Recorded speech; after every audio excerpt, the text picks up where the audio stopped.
Hello everyone, my name is Princey Mehta and today I am going to speak upon a topic which is quite interesting and of great value to the recruitment world in the industry. That's called the behavioral event interview technique, commonly known as the concept of BEI.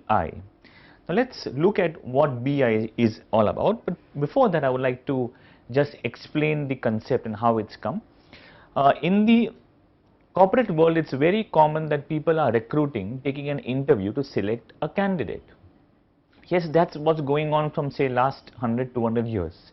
Now that the job description and now that the actual role of a candidate has been very complex and also has been very strict in terms of what the client wants, it becomes very important that we select the right candidate at the right time for the right position.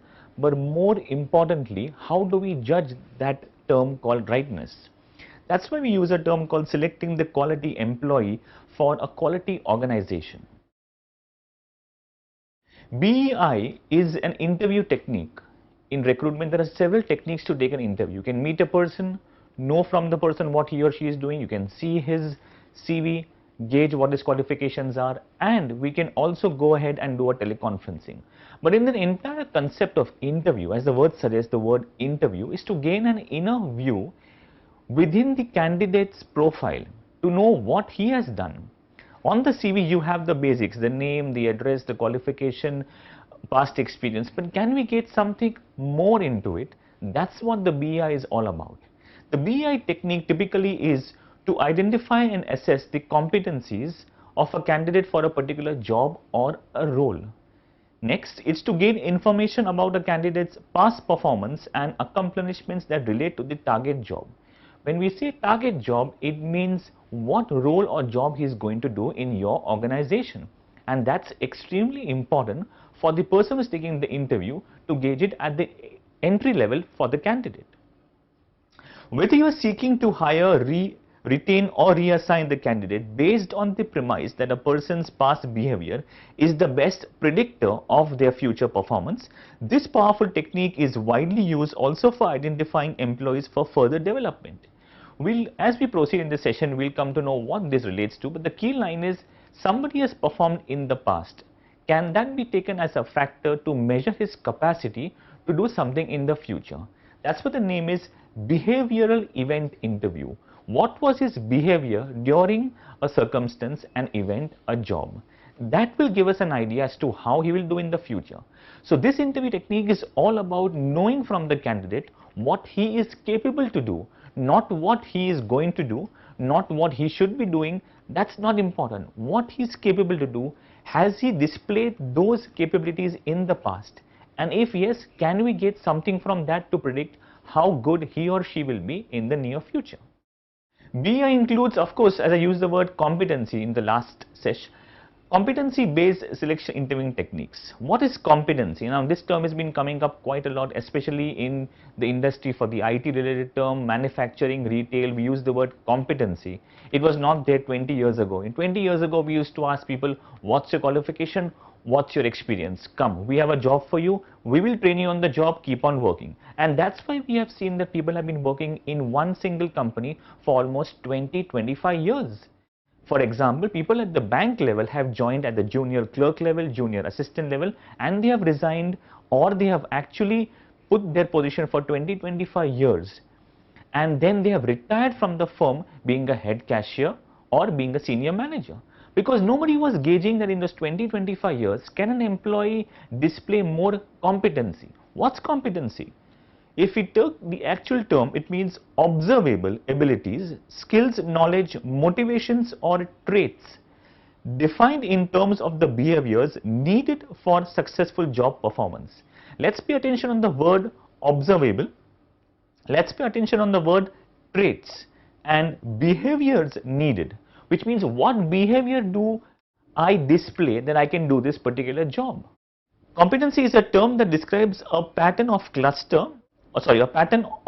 of actions taken to be achieving a desired positive result. It describes a pattern or cluster of actions. How many actions do you require? For example, if it's a driver's job, so what's the basic competency for a driver to display? That he is safe, he knows how to drive, he knows the roads, he's going to take care of your car, and most importantly, he is going to be the best in his line. So we redefine that as a competency for that particular role. Now moving ahead, we'll see why do we use behavioral event interview. Now let's understand why do we use the behavioral event interview technique. Many people have been asking, and there's a lot of discussion in the corporate world, whether it is a successful tool for recruitment and selection, whether it actually captures the required data, or whether it's a mere prediction of somebody's behavior. Let's analyze today what BEI is all about, how will it be useful from the organization's perspective and from the candidate's perspective. The theory of BEI is simple. It considers the best way for an organization to predict an individual's future behavior and performance, to have individuals talk about their past competencies, behavior and performance, and there are additional benefits to both the organization and the individual as well. Now again, this word comes competencies. If you see the word over here, they selected individuals need to talk about their past competencies. Why is this past so important? It's simply because as humans, we are doing an action repeatedly, same and same, again and again. At one point of time, we do an action even without we acknowledging the fact that we are putting efforts for that action. Now what happens is we are not able to continue that for a long period of time. Hence, we do something called training, we do redevelopment, we do managing skills, we do a lot of orientation, we do a lot of other things which will enhance people's skill. The past competencies show the person's capacity to do the same thing for the next 5 years, 10 years, but with an innovative attitude, with an attitude that he can adjust and adapt himself to the new challenges the organization or the department faces. The next term which is very true and which is very important is behavior and performance, about the behavior and performance. Now performance can be judged for a product according to the services and utilities we get from the product. Say example, I buy a mobile phone and you tell me 1 year down the lane, do you want to buy the same mobile phone? I'll say, yeah, maybe, because I was happy with the touch screen, I was happy with the audio quality, I was happy with the memory capacity, so and so keeps on going on. But we cannot actually judge humans based on the actual level of their service. We have to judge them on how good they can perform under various circumstances. Next, we need to judge them. How can we groom them? How can we polish those skills to the next level? In this ever increasing demanding competency world, a lot of people think, I employ this person, train him for 3 months, he is ready to go for the next 3 years. That's a mistake. You have to upgrade employee skill over and over again. But the attitude of the employee should be, yes, I am ready to learn. Now that will be displayed in his talk in the past behavior and performance. So BEI primarily looks at, let the candidate speak about what he has done. From that, I as a recruiter, as a person who is conducting an interview, will gauge as to what his tendency is, how useful he can be to the organization from what I understand today. The additional benefits we talk about from BEI. Additional benefits BEIs provide are the opportunities for the HR department and interview panel to use a standardized assessment method to measure the responses and qualifications of their prospects. Employers need to hire the candidate, employers rather need to hire the candidate who has the best skill for the job. Now being measurable is increasingly important as it provides consistent, that's the keyword, quantifiable, another keyword, and definite proof that the best candidate has been chosen and the final decision is defendable. We need the word consistent and quantifiable in a recruitment situation. We cannot select 100 people and then think out of those at least we suppose and we hope 80 are on that target, or 85% of the selected candidates are ready to work. We need to have a standardized assessment method which will gauge the competency and the past behavior of all those candidates. Given a situation where BEI is absent, generally recruiters try to select people based on certain circumstances mentioned in the CV or certain ideas from the candidate, but they may differ from company to company. That's number one. Number two, it may also differ from person to person. Say a person is working in a hotel in a city is definitely different from a person working in the same city but a different hotel, or a different person in the same hotel in a separate city. It just keeps on growing different as we see that the data we are finding out is so much complex that we cannot gauge whether this person working in this hotel at this time will deliver the same service in another city in another hotel. But if we do a BEI, we get this word called standardized assessment method. We're going to ask the same questions to everyone. We're going to see what the candidate answers in the same format. We can't keep A candidate on a separate level, B candidate on a separate level, and C we will actually keep on a level which is the aggregate of A and B. That is not possible, and that does not sound reasonable. As a recruiter or as an HR professional, what are your responsibilities if you are interviewing or you are a part of a panel, especially when it comes to the BEI part? So this slide and the next 10 minutes I'll take is all to explain as a recruiter, what would you do? How do you be prepared to, yes, conduct a successful BEI technique? Prior to the interview, all the questions should be designed, if you are a part of the small panel, agreed upon.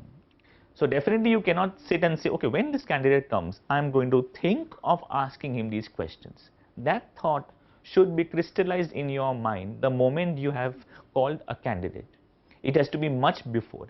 What happens generally is, whether it's the IT sector, whether it's the retail sector, or whether it's the pharma sector, we specifically nowadays have a role assigned to a candidate. It may be the role of a manager, it may be the role of a data agent, it may be the role of a specialist, but we know for a fact that these skill sets are going to be required. So number one, we can assess those skills and we can jot down the questions. Number two, we can see the fitment of the role, whether this candidate CV matches the role requirement. Next, whether he is an apt candidate for the skill set. What happens with the format of you being prepared is, you will save a lot of time. You will actually be filtering the perfect candidate, and most importantly, the candidate's response and feedback will come to you in the particular manner you want it, because you have set those questions. If you tell the candidate, start speaking something about yourself, you really do not know what you are looking for. Hence, the BEI section where you set those questions are extremely important for saving time and filtering of the right candidate. Each question should have a specific purpose to measure a pre-identified the keywords in this sentence. Each question should have a specific purpose. The purpose is, why are you asking that question? Because you want to know something. So it has to be specific. It should be measuring a pre-identified desirable behavior and competency that is in line with the job deliverables. It should go without saying that BI questions are always open-ended questions. We want to know more about the candidate from his past behavior. If we ask him a question in which 50% of the answer is a yes or a no, he's going to say yes or a no and one line and stop it. How do I gauge what I need to know is to keep it open-ended, to keep it so open that the person is actually narrating what he could or she could do in that situation. Knowing the response, to a larger extent, you will always know the response from the person speaking skill, from his eye movements, from the way he says, from the language he delivers. Because if he's going to narrate what he has done, he's going to be very confident. That's the key. BI questions as a recruiter should be designed to evoke responses that are based within the interviewee's own personal experiences and abilities. Many people ask, how was your company? Many people ask, how was your experience? How was your experience is a very, very vague question. That's a perception-based understanding. So for me, the journey was tiring. For the next person, the same journey was lovely. For the next person, the same journey was hectic. It may differ. But if we specifically ask, what was the stress in your journey? What was the pleasurable moment in your journey? You definitely get the desired answer. BI is all about smart questioning.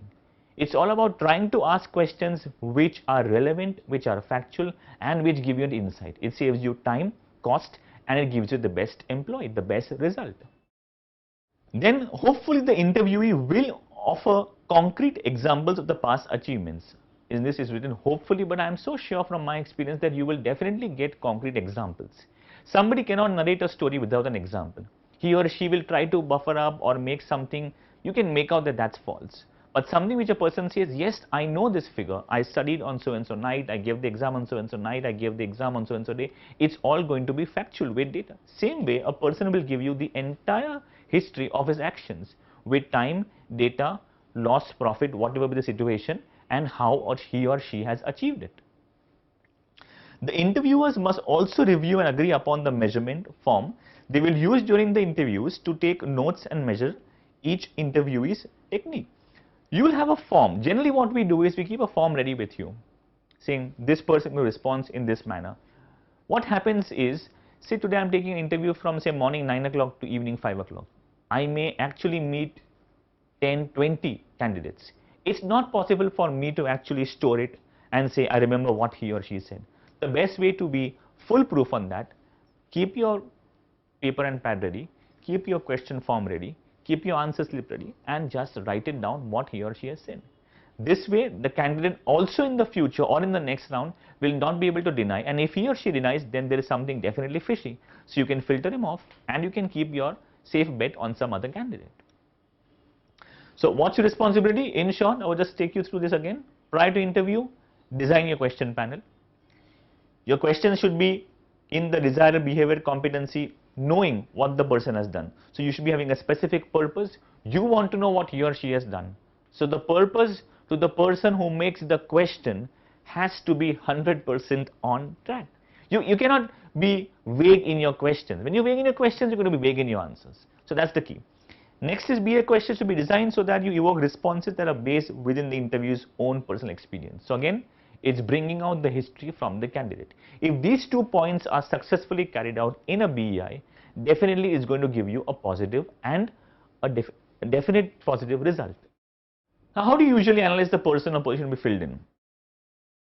So, in any organization, in any industry, we have these terms called skill set, that's the talent, that's the technique, that's the way the person did something, that's his absolute action which he has done, that's the skill. Knowledge, the information he or she possesses to actually carry out something. Ability, whether he is able to do that, whether that's in his framework of possibility to do that. If you are asking a person who is scared of water to be the world's #1 swimmer, you are actually aligning a wrong competency to a wrong person. You are actually expecting the impossible to become the possible. Attitude, in the same example, whether that person wants to get rid of his fear from water, then we can establish the path to his training in swimming. Just an example. Experience, if he's already experienced in that field, we are seeing the skill and the experience. Knowledge he'll have because he has experience. Abilities can be judged from his experience. Attitude can be judged from his experience. So skill and experience are 2 vital things. Nowadays, most organizations have the concept called competency based training. This is typically for people whom we select known as the freshers category, or the category where people are very less experienced. Say they have completed their post graduation and we are looking out at the services for a particular skill set. We can train them on skill, provide them with knowledge, polish them, groom them to have a positive attitude. That will come as a superior job performance. So what we're looking at as the competency based training is skills. We can upgrade people's skills. We can make a technician a better technician. For example, the most common example we usually think in cricket, batting is a skill.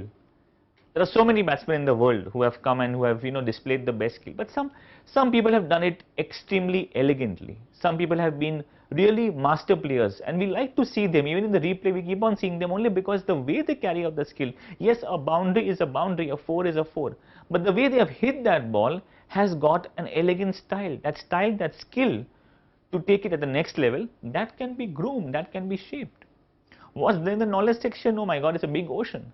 I mean, knowledge is there in abundance for everyone, whether it be medical science, whether it be physical science, whether it's the technician world, whether it's information, whether it's space technology, whether it's HR, whether it's hospitality learning. Enough knowledge for human beings to go on and on and on, study and study. So knowledge can be provided. Attitude, we can only groom people on their attitudes. We cannot alter their attitudes. So before selecting someone, if we do a quick check on these and say somebody is good on skill, has knowledge, has absolute no attitude, you definitely rethink whether that competency is going to help you. he has got good skills, no knowledge, good attitude, we can definitely provide knowledge to him. So the combination you select will be as per the role you want to close with the selection of the candidate. That's the key. How do you evaluate in the BI technique? We are using a term called STAR. Behavioral interview questions ask for the following 4. This is the key slide to all BI questionings. We ask about specific situations, keyword specific, not vague, not ambiguous, not as a whole thing, specific. Experiences, were you there? Did you know? Have you been a part of? Experiences. Specific actions, if situations are specific, that means the circumstance is specific, your reaction has to be specific. What was the outcome, the result? Why am I asking a person about a specific situation? Because I'll know about his experiences. From his experiences, I'll ask him, from the entire gamut of experiences, give me few important specific outcomes. That's your specific action. And the entire package is giving me what result? I'm asking this because I want to know whether the initial stage of the situation has matched the outcome. Sometimes people put a lot of efforts. The result is not that great, and sometimes people put little efforts, but the result is outstanding. Now, in that, we need to judge how much effort the human being has put. Result will mostly be perfect and fine if the efforts are in the right direction with the right intention. It's very rare that you put right effort in the right direction with the right intention and you get a complete wrong result. It's extremely rare. It might happen in some cases, but we won't touch those cases because that's something like a 0.1 or a 0.10%, something like that is not more than 1%. So let's talk about the 99% times we experience this. We put in our best efforts, we put it in the correct direction, and we get the correct result. We use a technique called STAR. Now, in the acronym of STAR, we have kept the S for situation. So we ask the person about the detailed background, provide a context, where, when, what time, what was the situation, what's the detail. Drill the person more and more, more and more, more and more. Nothing wrong in doing this. This is not interrogating. This is not trying to be a detective. It's all about looking at the factual picture. 10, 15 years ago, if you ask so many questions in an interview, the candidate would feel that this is not right. Nowadays, candidates know this, that they are going to be asked for that. The role demands that. There is a complexity in the role. There is a big challenge in becoming competitive. There is a big challenge in performing what is asked by the client or the customer. Nothing wrong in that. If the S is about detailed background, give a context, where, when, give the situation, give everything detail, then it's the task. Task can also be said as a job, activity, or actual action. Describe the challenges and expectations. For example, what needed to be done that time, why? Simple example of a task. Task is what has taken place. What was your action? What was your effort? Situation can be the noun and task can be the verb in the analogy. So situation is like, okay, fine, I was in the room. The room temperature was really bad. I was feeling suffocating. Fine. What was your task in that room? If you were feeling suffocated, why? What happened next? So situation is the noun, task is the verb, the activity. Then we have something called action. Elaborate the specific action. What did you do? How? What tools? Now, the task typically is also about what was expected out of you from that job, and the action is either a reaction, either proactively what you have done, or either what you have invested into. So if it's task that you were supposed to go climbing on the 4th floor, what action did you take? Did you climb the stairs? Did you take the lift? Did you use the pipe? Did you not go? Task is what is to be achieved. Action is what I did to achieve that. Results in the R. Explain the results, accomplishments, recognition, savings, quantifiable. Results is, okay, so you came on the 4th floor climbing. You reached on time, that's a result. You reached perfectly fine, that's your result. You reached but then you went back, that's your result. Result can be anything. If I go again in this section of star, we'll see that the situation, when you ask a person about a situation, he generally gets confused and he starts speaking about the action he took. Now this is a point which recruiters, trainers and people who are taking interview need to be very sure about. You are asking about a situation. Now you don't tell the candidate that I'm doing a star on you. That's the first thing. If he has read this, he can, bifurcate and say, okay, this question is in the S category, T category, A category, R category. But you don't, as a recruiter, ask, I am doing a star on you, so please be very aware.